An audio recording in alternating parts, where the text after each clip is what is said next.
Olá pessoal, estou aqui com o professor Hiroaki e a gente vai falar sobre um assunto, um tema que eu acho muito interessante. Faz tempo que eu estou tentando fazer essa entrevista e eu espero que vocês curtam o conteúdo da nossa entrevista. Obrigado, professor. Obrigado, Javier, pela oportunidade. Professor, me fala um pouquinho mais A gente fala sempre sobre a origem do sistema Toyota de produção. Me conta um pouquinho aí da origem do Lean. Javier, é importante você conhecer a origem de uma filosofia, porque você consegue fazer com que ele se perpetue, fique mais sustentável durante muitos anos na empresa. Não adianta aplicar o sistema Toyota de produção, ou o que os americanos chamam de Lean Manufacturing, somente durante 5 anos, 10 anos. Tem que ficar décadas, tem que se tornar uma cultura dentro da empresa. E para isso é muito importante saber como é que nasceu tudo isso. E como que nasceu? Como que a cultura do Japão impactou nessa empresa, né, na Toyota? Você sabe que eu sou filho de japoneses, meus pais vieram do Japão em 1936 ao Brasil, e meu pai também tinha uma outra coisa a mais, ele foi monge budista no Japão. Então, eu vou explicar depois na parte 1, parte 2, como é que a religião também influenciou nisso aí. É muito importante saber a origem. A origem do sistema atual de produção foi no Japão, que é um país pequeno, formado por 3, 4 grandes ilhas, depois centenas de pequenas ilhas. E isso tornou possível o sistema Toyota nascer nesse local, e não num país grande como o Brasil, a Rússia, a China. Isso foi muito importante ter nascido no Japão. Como é que foi? Vou explicar em poucas palavras isso aí. O Japão é um pouquinho maior que o estado de São Paulo. A população é 120 milhões de habitantes, mas geograficamente, essa primeira característica, é muito montanhoso o Japão. Existem poucas áreas que são planas. E por que a planície é muito bom? Você sabe que o milho você pode plantar em lugares montanhosos, mas o arroz, que no Japão se chama, quando cozido, chama-se gohan, ele, que é a base, não o trigo, mas a base da alimentação do Japão é o arroz. Tanto assim que a palavra refeição também se chama gohan. Gohan também é arroz cozido, também é refeição. E para plantar arroz tem que estar tudo plano. Tem que estar cheio de água, chama-se arroz de brejo. Você tem que ter uns 5 centímetros de água, você planta as mudas de arroz, e para sobrevivência e para ter um excesso de produção, você não consegue plantar arroz, a família sozinha, tem que convidar os vizinhos. E quando convida os vizinhos, eles vêm. Mas quando o vizinho te convidar, você tem que ir. É uma mútua ajuda. Sim. Então, esse tipo de cooperação foi muito importante, que depois influenciou no sistema atual de produção. Quando uma pessoa é ajudado, se sente na obrigação de ajudar. Isso é muito importante na cultura japonesa. Até porque o Japão teve muito tempo passou por fome, né? Devido às catástrofes, às guerras. Não só a Alemanha, a Itália, a Rússia, a Polônia, esses países da Europa, durante as 2 grandes guerras, e o Japão, que também sofreu a Segunda Guerra Mundial, o pessoal passava fome, não tinha o que comer. Eu conheci não era nem japonês, um diretor ou gerente francês que falou assim para os brasileiros numa palestra: vocês não sabem o que é fome. Eu, quando era pequenininho, lá na França, invadida pelos nazistas, eu não tinha o que comer. Eu saía à noite com meu amigo no meio da mata pegar cogumelo, raízes, lesma, escargot, tudo que pudesse ser comido. Levava para casa e cozinhava e comia. Por quê? Rato, a gente tinha comido tudo. Então, países que passaram fome têm que evitar uma coisa que, quando eu era pequeno, minha mãe falava: mottainai. O que é mottainai? Mottainai é evitar o desperdício ao máximo. Mamãe falava assim: olha, se num prato tiver 2 grãozinhos de arroz, você tem que comer aquilo, porque aquilo foi a natureza que te deu, e você tem que respeitar a natureza. Eu não podia pisar num grão de arroz, porque se eu pisasse num grão de arroz, mamãe falava: Deus vai te castigar, vai nascer uma ferida no teu pé. Então você não pode desperdiçar. O Brasil é um país que tem muita riqueza, alimentos muito fáceis. Eu falo brincando, a banana é barato, você não passa, é difícil você passar fome no Brasil, mas não é por isso que você pode desperdiçar as coisas. Energia elétrica, quando você vai numa empresa e na hora de sair do escritório, se o dono ou o gerente, ou o diretor da empresa não apaga a luz, porque a sala vai ficar vazia, e deixar a luz acesa numa sala vazia é desperdício. É o que o americano chama de waste e que em japonês se chama muda. Então, a gente tem que evitar desperdício. O sistema atual de produção é definido por muitas pessoas como sendo um sistema, uma filosofia que evita o desperdício de todas as maneiras. O 7 mais 3 que eu coloco. Desperdício zero. E com respeito ao ser humano, principalmente ao cliente, com certeza, ao funcionário e tudo mais. Então, a gente tem que evitar o desperdício ao máximo. E a gente ensina empresários a evitar desperdício. Você não imagina, Javier, quando eu vou numa empresa, eu visito o escritório, se o dono não apaga a luz, não sabe o que é desperdício. E vou lá no Gemba. Gemba significa local onde as coisas acontecem. Eu fico vendo. Se eu vejo um funcionário andar 20 metros para pegar uma chave de fenda, é desperdício. Ele tem que estar trocando uma ferramenta, alguma coisa. Isso é muito grave. Não pode haver desperdício nas empresas. Então, é interessante que a cultura apoiou o surgimento de um modelo de produção, é uma cultura anti-desperdício. Sim, Quando você tem poucas coisas, você vai ser muito mais cuidadoso. Com certeza. Para fazer uma refeição, se você tem que alimentar 8 pessoas e só tem um pouquinho de arroz, você vai ter muito cuidado de não jogar fora, porque vai faltar para amanhã. Eu conheço um advogado lá da região da ABC que ele não tinha dinheiro, então a família comprava uma garrafa de Guaraná ou de Coca-Cola, dividia em 4 pessoas.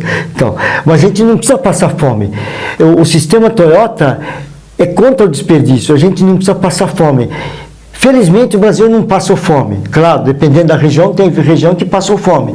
Mas aqui no Grande São Paulo é difícil você passar fome. Você pode catar latinhas e comprar alimento com 70 latas, você compra um lanchezinho. É interessante também o fato que a cultura japonesa, ela foca muito na harmonia, ela tenta evitar o conflito, né? Mesmo numa situação de carência, todo mundo tem que ter harmonia, não pode começar a brigar entre irmãos, por exemplo. Né? Não, entre irmãos e entre vizinhos.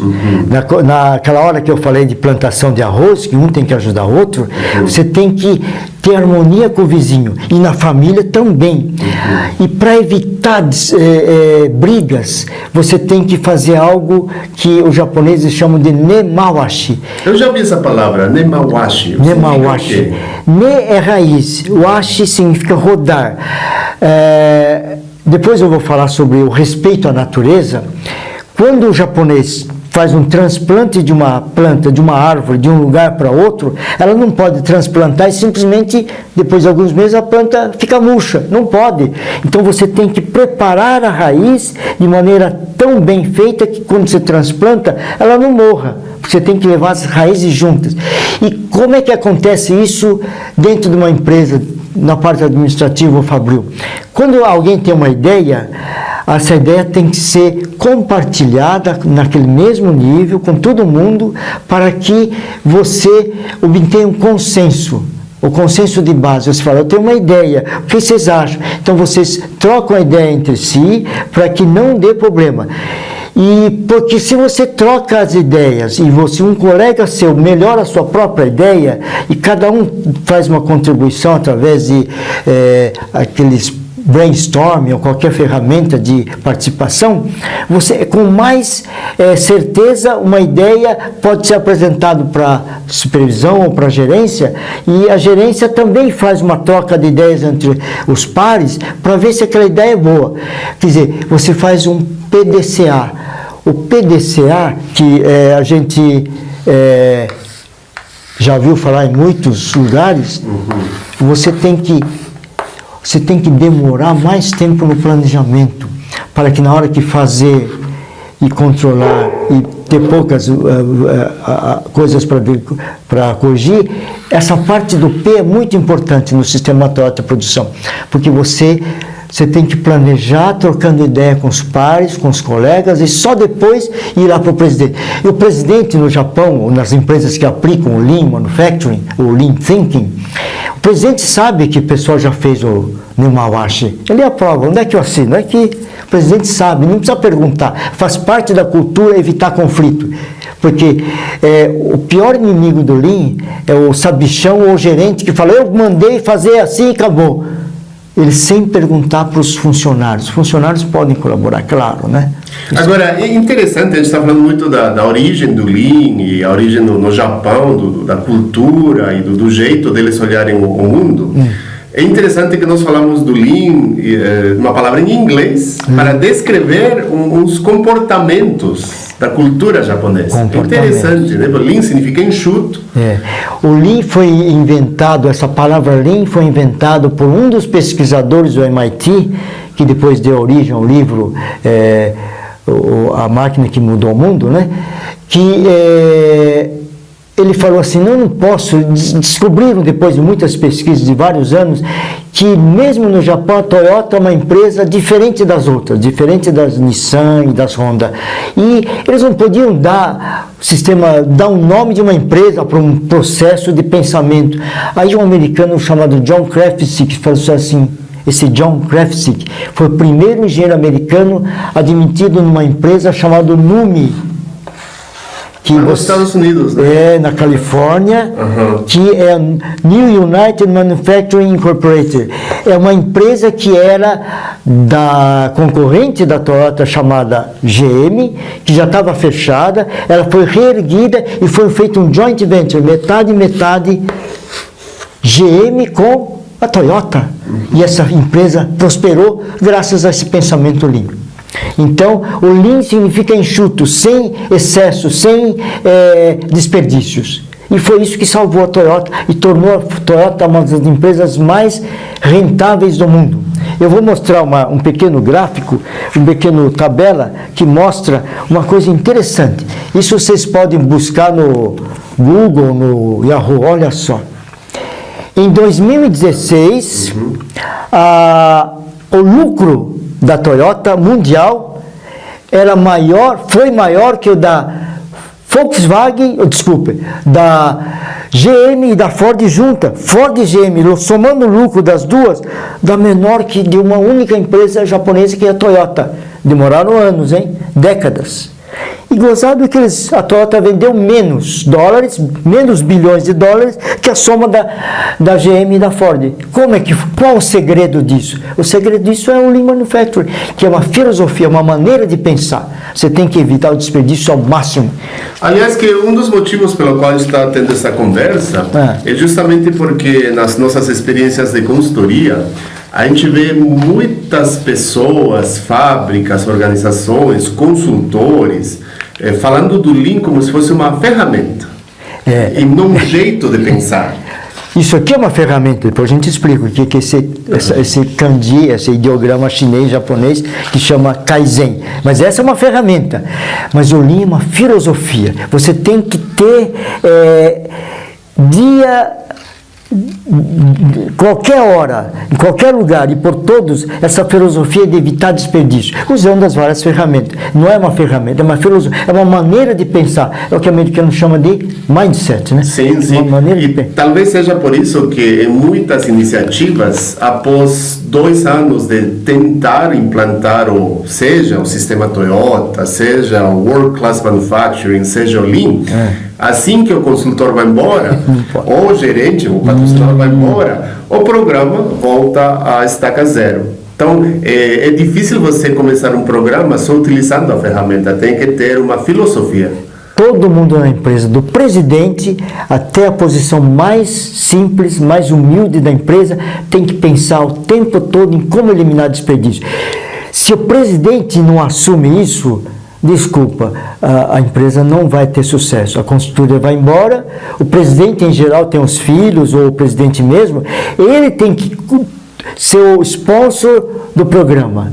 quando o sponsor do programa é o próprio mandante, que não é fácil você trocar um presidente ou os filhos de uma empresa familiar, aí fica assim, uma grande empresa de transporte, ou melhor, de construção de ônibus que fica no sul, chamado Marco Polo, ela prosperou e se tornou uma das maiores fabricantes de ônibus do mundo. Por quê? Porque o presidente, nas palestras sobre Lean, ou sobre o sistema Toyota, ou sobre 5S, ou qualquer uma dessas ferramentas, o presidente estava na frente. É o primeiro que estava. Ele abraçou. E essa empresa se tornou Lean graças ao sponsor do próprio presidente. Muito bom, professor. Bom, pessoal, essa aqui é a primeira parte da nossa conversa com o professor Hiroaki. Por favor, inscrevam-se no nosso canal da Business Pro para vocês terem esse tipo de conteúdo. Nós continuaremos na próxima vez com a segunda parte dessa entrevista com o professor. Obrigado. Obrigado.